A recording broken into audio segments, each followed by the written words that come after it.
আরে কে রায় এ উকি দাও কি লেগে এদিকে এদিকে এদিকে আয়।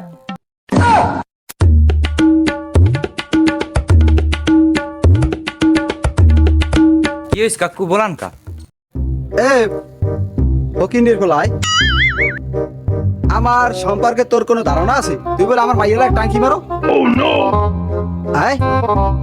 আমি যদি একটা বন্দি পুলিশের গাড়িগুলো সব থানায় লই যাবে, তোরে দে এই এলাকায় আশেপাশে কোনো আর না দেখি ফকিন্দির বাচ্চা, কথাটা মনে দিয়ে থাকে। চৌধুরী সাহেব, আমি গরিব হতে পারি কিন্তু ফকিন্নি না।